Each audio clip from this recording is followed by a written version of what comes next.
Good morning, students. Good morning, sir. Previously, we have started the chapter that is chemical reaction and its equation, and we already have discussed about what types of chemical reaction, that is combination reaction, displacement reaction, double displacement reaction, okay, decomposition reaction. All the reaction we have discussed in detail. Now today we are going to discuss oxidation and reduction reaction. So first we are going to discuss about what is oxidation reaction. So the process of addition of oxygen, the process of addition of oxygen to a substance or removal of hydrogen. Okay, दोनों में से एक चीज होगा, weather oxygen add होगा या फिर hydrogen जो है वो रिमूव होगा, वो पर्टिकुलर प्रोसेस या सब्सटेंस को हम बोलेंगे ऑक्सीडेशन रिएक्शन, राइट। जैसे यहां एग्जांपल देखते हैं, कॉपर जो है वो रिएक्ट कर रहा है ऑक्सीजन के साथ, ठीक है। यहां अगर कॉपर के साथ देखें तो ऑक्सीजन नहीं है, लेकिन जब प्रोडक्ट में देखेंगे तो क्या होगा, कॉपर के साथ ऑक्सीजन ऐड हो जाएगा। सो क्या हो रहा है, addition of oxygen. So what is happening here, copper से जो है वो कॉपर ऑक्साइड बन रहा है, मतलब कॉपर के साथ ऑक्सीजन जो है वो ऐड हो रहा है। तो ये पर्टिकुलर प्रोसेस को हम बोलते हैं oxidation process. So what is oxidation process, addition of oxygen और removal of hydrogen, right. And what is reduction here, the process of removal of oxygen. Oxidation का जो हमने पढ़ा उसी का वाइस वर्सा होगा, that is removal of oxygen from a substance और addition of hydrogen. Oxidation में क्या था, addition of oxygen and removal of hydrogen, जबकि रिडक्शन में क्या होगा, removal of oxygen and addition of hydrogen is called reduction process. Exactly यही हम लोग एग्जांपल देखते हैं, कॉपर ऑक्साइड है, अब यहां कॉपर ऑक्साइड है, राइट, मतलब CuO। जब हम इसका रिएक्शन करते हैं हाइड्रोजन गैस के साथ, तो हमें ये हाइड्रोजन गैस के साथ इसको हीट करेंगे, then you will get copper and water molecule. तो यहां देखो कॉपर ऑक्साइड था, कॉपर के साथ ऑक्सीजन था। जब हम प्रोडक्ट साइड देखोगे आप, तो कॉपर के साथ क्या है, ऑक्सीजन निकल चुका है, रिमूव हो चुका है। So what, removal of oxygen is what, reduction. तो कॉपर ऑक्साइड का जो कन्वर्जन है कॉपर में हो रहा है, उसमें से ऑक्सीजन क्या हुआ, रिमूव हुआ। सो ये हमारी प्रोसेस होगी रिडक्शन प्रोसेस, राइट। जबकि हाइड्रोजन देखो, यहां हाइड्रोजन मॉलिक्यूल था, हाइड्रोजन H2 था, हाइड्रोजन के साथ अगर आप कंपैरिजन करोगे यहां, तो क्या होगा, ऑक्सीजन ऐड हुआ है। देखो यहां हाइड्रोजन अकेला था, लेकिन प्रोडक्ट साइड देखोगे तो ऑक्सीजन ऐड हुआ है। तो addition of oxygen is what, oxidation. तो यहां क्या हो रहा है, हाइड्रोजन का ऑक्सीडेशन हो रहा है, ठीक है। So what is oxidation, addition of oxygen और रिमूवल ऑफ हाइड्रोजन। और what is reduction, removal of oxygen and addition of hydrogen. अब यहां देखो एक ही रिएक्शन में रिडक्शन भी हो रहा है एंड ऑक्सीडेशन भी हो रहा है।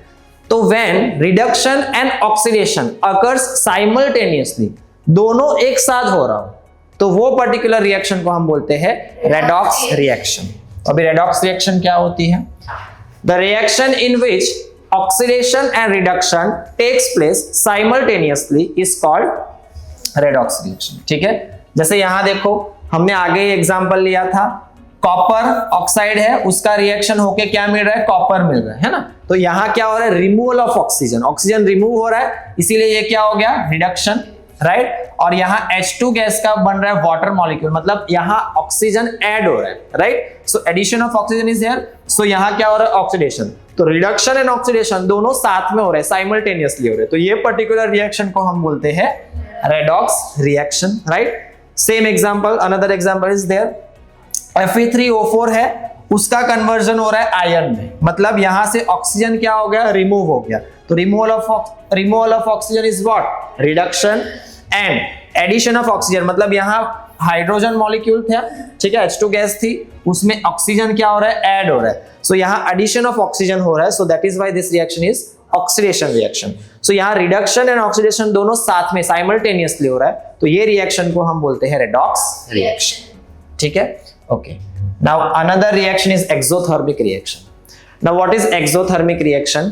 तो reaction that involves evolution of heat are called exothermic reaction. Exo means निकलना, ठीक है, बाहर निकलना, और thermic means एनर्जी या हीट एनर्जी, ठीक है, मतलब जब एनर्जी या हीट, ठीक है, अगर एनर्जी या हीट आपके रिएक्शन में से निकल रही है, बाहर निकल रही है, you are not supplying any heat और एनर्जी, आप सप्लाई नहीं कर रहे हो, ठीक है, आप नहीं दे रहे हो, लेकिन जब रिएक्शन हो रही है तब क्या होता है, आपकी जो हीट है वो क्या होती है, इवॉल्व होती है, द इवोल्यूशन ऑफ हीट, ठीक है, evolution of heat are called exothermic reaction. जैसे यहां देखो बर्निंग ऑफ नेचुरल गैस, जैसे जो हाइड्रोकार्बन्स होते हैं, आपका फ्यूल जलता है, राइट, सो वो रिएक्शन ये होती है, क्या होता है, जब आपका नेचुरल गैस मतलब जो आपकी जो नेचुरल गैस फ्यूल होता है वो ऑक्सीजन के प्रेजेंस में जलता है, राइट, तो यहाँ क्या होता है, कार्बन डाइऑक्साइड इवॉल्व होता है और वाटर मॉलिक्यूल हमें मिलता है, और साथ ही साथ जो है वो हाई अमाउंट ऑफ एनर्जी जो है वो यहाँ हमें मिलती है। सो हाई अमाउंट ऑफ एनर्जी जो मिलती है, तो यहाँ क्या हुआ, एनर्जी का इवोल्यूशन हुआ, रिएक्शन हुई और आपको एनर्जी मिली, तो ये पर्टिकुलर रिएक्शन को हम बोलते हैं एक्सोथर्मिक रिएक्शन, ठीक है। Decomposition of vegetable into composite is also an example of exothermic reaction, ठीक है। जब आपने कई बार देखा होगा कोई वेजिटेबल्स जो है वो डिकम्पोज होते हैं तो गैस लिबरेट करते हैं, ठीक है, तो वहां से भी क्या होती है, मैक्सिमम एनर्जीज जो है वो इवॉल्व होती है, ठीक है। Respiration is an exothermic process, हम जो रेस्पिरेट करते हैं, ठीक है, respiration is also an exothermic process. कैसे, the food that we intake is broken down into simpler substances such as carbohydrates, proteins, fats during digestion, ठीक है, जब आप फूड कंज्यूम करते हो तो फूड जो है वो टूटते हैं, किसमें, कार्बोहाइड्रेट्स, प्रोटीन्स, फैट्स, ठीक है, ये डाइजेशन के टाइम ये जो है वो सेपरेट होते हैं, ठीक है। कार्बोहाइड्रेट डज एब्जॉर्ब और ब्रोकन डाउन टू ग्लूकोज, ये भी हमें पता ही है कि आगे फर्दर जब हम हमारा जो कार्बोहाइड्रेट है वो क्या होता है, फर्दर ब्रेक होता है किसमें, ग्लूकोज में, ठीक है, और वही ग्लूकोज जो है वो फर्दर ऑक्सीजन के साथ रिएक्ट करता है, ठीक है। जब ग्लूकोज जो है वो ऑक्सीजन के साथ रिएक्ट करेगा तो कार्बन डाइऑक्साइड और वाटर मॉलिक्यूल, जो हम लोग ऑक्सीजन को इनहेल करते हैं, ठीक है, और आउटहेल में जो CO2 निकलता है वो यहां से निकलता है ना, तो जब ग्लूकोज जो है वो ऑक्सीजन के साथ रिएक्ट करता है, that time you will gate carbon dioxide, water, और यहां से आपको क्या मिलेगी, एनर्जी, और ये एनर्जी आपको ये पर्टिकुलर प्रोसेस में मिल रही है, इसीलिए ये प्रोसेस क्या है आपका, एक्सोथर्मिक प्रोसेस, ठीक है, या exothermic reaction, right. Same endothermic reaction. Now what is endothermic reaction, तो यहां क्या है, एब्जॉर्प्शन ऑफ हीट, मतलब एक्सोथर्मिक में आप क्या कर रहे थे, हीट ले रहे थे, आपको हीट मिल रही थी, जबकि एंडोथर्मिक रिएक्शन में आपको देना पड़ेगा, मतलब कोई भी रिएक्शन को होने के लिए what you have to do is you have to give heat, उसको हीट एनर्जी देनी पड़ेगी।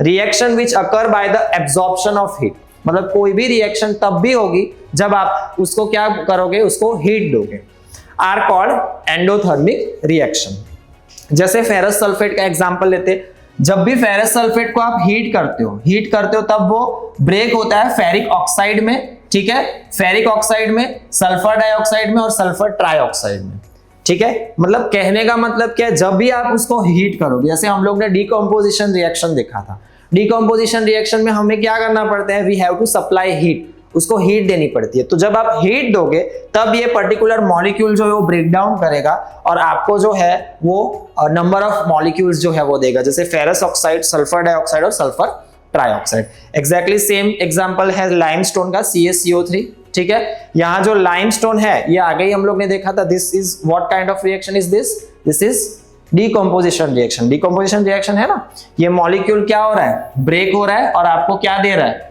दो और नए मॉलिक्यूल दे रहा है, ठीक है। सो जब लाइमस्टोन जो है वो उसको आप जब हीट करते हो तो वो क्विक लाइम, कैल्शियम ऑक्साइड और जो है वो कार्बन डाइऑक्साइड में कन्वर्ट होता है। तो ये प्रोसेस कब होगी, जब आप हीट सप्लाई करोगे, ठीक है। जैसे एग्जांपल के तौर पे अगर आपको पानी गर्म करना है तो ऐसे ही रख दोगे तो हो जाएगा क्या, नहीं, what you have to do is आपको हीट देनी पड़ेगी, तब वाटर वो क्या होगा, हीट होगा, समझ रहे हो। So this all are the endothermic reaction. Now endothermic reaction क्या होती है, we have to supply heat, reaction को होने के लिए उसको हीट की जरूरत होती है, हीट एनर्जी की जरूरत होती है, जबकि एक्सोथर्मिक रिएक्शन में क्या होता है, हीट एनर्जी रिएक्शन में से हमें मिलती है, राइट? जब रिएक्शन होगी तो हीट एनर्जी हमें मिलेगी. So this is exothermic reaction and endothermic reaction. Next topic is what? Rancidity. Now what is rancidity? The process of slow oxidation of oil and fat present in the food material resulting in the change of smell and taste in them is called rancidity. In normal language जो खाना हमारा बिगड़ता है, right? जैसे मान लो खाना आपने बनाया है और वो एक दिन या 2 दिन के बाद बिगड़ जाता है खाना, तो वो जो बिगड़ने की प्रोसेस है वो कैसे होती है? तो वो स्लो ऑक्सीडेशन प्रोसेस, ठीक है?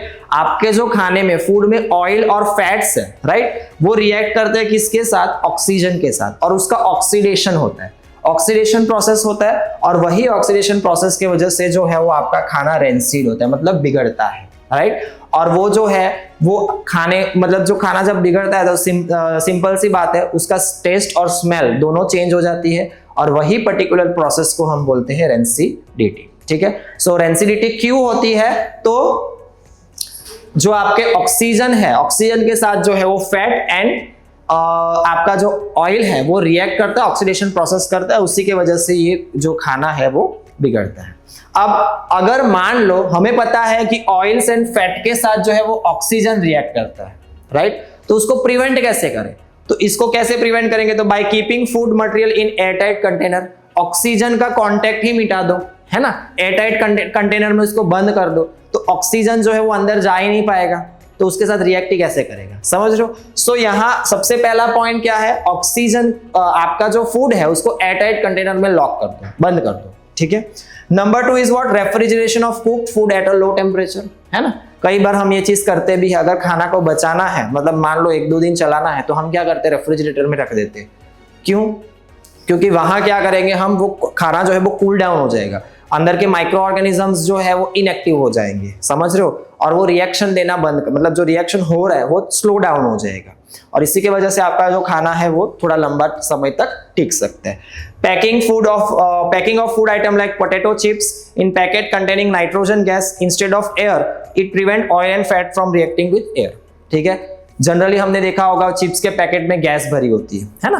तो वो हमें लगता है गैस भर के दे देते हैं और अमाउंट जो होता है वो कम रहता है, ये समझते, लेकिन एक्चुअली वो जो गैस होती है वो नॉर्मल गैस नहीं होती, वो नाइट्रोजन गैस होती है, जिससे आपका जो चिप्स है वो क्या रहे? क्रंचीनेस उसमें बनी रहे, और साथ ही साथ क्या?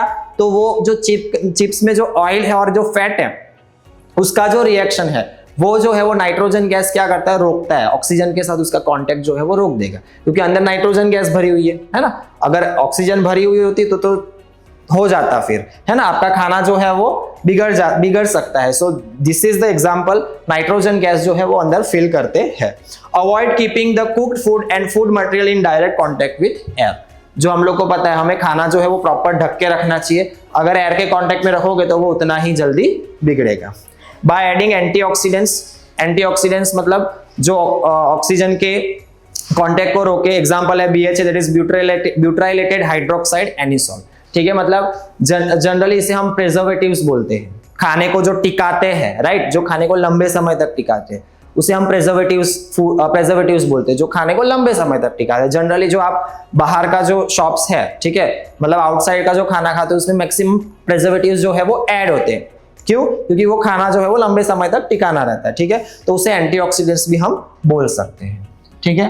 Next is what? Corrosion. Corrosion तो हमें पता ही है, ठीक है? क्या होता है? जो मेटल्स होते हैं, ठीक है, मेटल्स जो होते हैं वो we know that metal react with oxygen. Metal जब ऑक्सीजन के साथ रिएक्ट करता है तो आपको क्या मिलता है पता है? What is metal plus oxygen gives metal oxide, है ना? तो यही जो है रिएक्शन जो है वो जनरली आपको वहां देखने को मिलेगी. The phenomenon in which metal are slowly eaten away by the reaction of air, water, chemicals present in the atmosphere is called corrosion.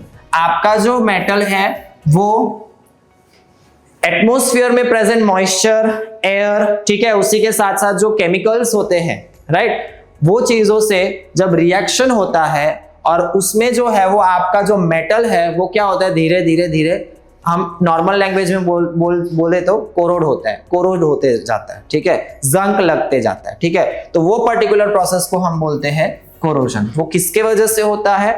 तो because of air, water and chemical present in our surrounding, आसपास, हमारे आसपास जो present है उसके वजह से। ठीक है, रस्टिंग ऑफ आयरन, ठीक है, बहुत कॉमन एग्जांपल है। एक आयरन के टुकड़े को रख दो, 15-20 दिन में देखो धीरे धीरे उसमें जो है वो रस्ट आना शुरू हो जाएगा, जंग लगना शुरू हो जाएगा। उसका रीजन क्या है? तो वो क्या करता है, रिएक्ट करता है एयर वाटर से, ठीक है, मॉइस्चर से, है ना, एयर से रिएक्ट करता है और जो है वो आपका जो कोरोजन का प्रोसेस है, रस्टिंग का जो प्रोसेस है वो शुरू कर देता है। कैसे प्रिवेंट कर सकते हो इसको? तो बाय अप्लाइंग पेंट, ठीक है, जैसे मान लो ये पर्टिकुलर आयरन का पार्ट है, इसके ऊपर मैं पेंट अप्लाई कर रहा हूं, तो जो आयरन का पार्ट है और बाहर जो एयर का पार्ट है उसको क्या कर जाएगा, वो प्रिवेंट कर जाएगा, कांटेक्ट में नहीं रहेगा, पेंट उसके ऊपर लग गया है। ठीक है, तो पेंट को अप्लाई कर सकते हो on iron articles, rusting corrosion can be prevented. Paint does not allow oxygen and moisture to come in contact with the surface of iron. वो सरफेस पे लग गया पेंट, सो वो कांटेक्ट जो है एयर का और आपके आयरन का, वो कांटेक्ट ही चला जाएगा। ठीक है, इसके वजह से क्या होता है, तो कोरोजन जो है वो नहीं होता है। अगर हम बात करें, देखो ये this is the example of rancid food, जो खाना बिगड़ जाता है ना। So this is the picture of rancid food and यहाँ देखो एक कोरोजन का पिक्चर है। ठीक है, यहाँ देखो पहले अगर हम बात करें तो प्रॉपर आयरन के फॉर्म में थी, जैसे जैसे वो क्या होगा, एयर के साथ रिएक्ट करेगा, एयर मॉइस्चर के साथ रिएक्ट करेगा, ये क्या होगा, कोरोड होता जाएगा। ठीक है, so this are the images of rancid food and corrosion, that is rusting of iron. ठीक है, so that's all for today's. In next class, we will discuss about chapter number 2, that is acid, base and salts. Okay, so thank you.